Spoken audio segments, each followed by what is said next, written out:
Marathahalli police ಠಾಣಾ ವ್ಯಾಪ್ತಿಯಲ್ಲಿ ಉದ್ಯಮಿ ಮನೆಯಲ್ಲಿ ಬಹಳ ದೊಡ್ಡ ಮಟ್ಟದ ಕಳ್ಳತನ ಆಗಿದೆ. ಇನ್ನು ಕಳ್ಳತನ ಪ್ರಕರಣಕ್ಕೆ ಸಂಬಂಧಪಟ್ಟಾಗೆ ಕಳ್ಳತನ ಆರೋಪಿಗಳ ಚಲನವಲನ ಸಿಸಿಟಿವಿಯಲ್ಲಿ ಸೆರೆಯಾಗಿದೆ. ಮನೆಗೆಲಸದ ದಂಪತಿಯಿಂದ ಇನ್ನು ಮನೆ ಒಡೆಯನಿಗೆ ಮಹಾ ಧೋಖ ನಡೆದಿದೆ.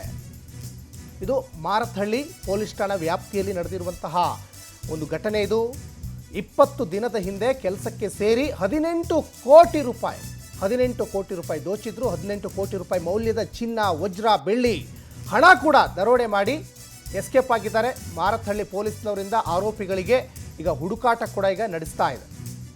ಇದು ಯಮಲೂರಿನ ಬಿಲ್ಡರ್ ಶಿವಕುಮಾರ್ ಮನೆಗೆ ಕನ್ನ ಹಾಕಿದ್ರು. ಇವರು ನೇಪಾಳ ಮೂಲದವರು ಅಂತ ಗೊತ್ತಾಗ್ತಾ ಇದೆ. ದಿನೇಶ್ ಮತ್ತು ಕಮಲಾ ದಂಪತಿ. ಈ ದಂಪತಿಯಿಂದ ಕಳ್ಳತನ ಆಗಿದೆ. ಮತ್ತೊಂದು ಕಡೆ CCTV ಕ್ಯಾಮ್ರಾದಲ್ಲೂ ಕೆಲವೊಂದಿಷ್ಟು ಕ್ಯಾಪ್ಚರ್ ಆಗಿದೆ. ನೋಡಿ, ಆ ದೃಶ್ಯಾವಳಿ ಗಮನಿಸ್ತಾ ಇದ್ದೀರಾ. 20 ದಿನದ ಹಿಂದಷ್ಟೇ ಮನೆಗೆಲಸಕ್ಕೆ ಸೇರಿಕೊಂಡಿದ್ರು. ಈ ಬಿಲ್ಡರು ಮನೆ ನವೀಕರಣ ಮಾಡ್ತಾ ಇದ್ರಂತೆ. ನವೀಕರಣಕ್ಕೆ ಸುಮಾರು 60% ಹೆಚ್ಚು ಕಾರ್ಮಿಕರನ್ನ ಆ ಕೆಲಸಕ್ಕೆ ಅಲ್ಲಿ ನೇಮಿಸ್ಕೊಂಡಿದ್ರಂತೆ. ಅದರಲ್ಲಿ ನೋಡಿ 18 ಕೋಟಿ ರೂಪಾಯಿ ಬೆಲೆ ಬಾಳುವಂತಹ ಚಿನ್ನ, ವಜ್ರ, ಬೆಳ್ಳಿ, ಹಣ ಎಲ್ಲವನ್ನೂ ಕೂಡ ಎಸ್ಕೇಪ್ ಮಾಡ್ಕೊಂಡು ಹೋಗಿದ್ದಾರೆ.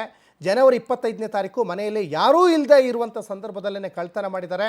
ಇನ್ನು ಮೊದಲ ಮಹಡಿ ಬೆಡ್ರೂಮ್ ಲಾಕರ್ ಮುರಿದು ಕಳ್ಳತನ ಮಾಡಿದ್ದಾರೆ. 11.5 kg ಚಿನ್ನ, ಇನ್ನು ವಜ್ರ, 5 kg ಬೆಳ್ಳಿ, 11.5 ಲಕ್ಷ ಈಗ ಲೂಟಿ ಮಾಡಿದ್ದಾರೆ. ಮನೆಯವರು ಬಂದು ನೋಡಿದಾಗ ಕೃತ್ಯ ಬೆಳಕಿಗೆ ಬಂದಿದೆ.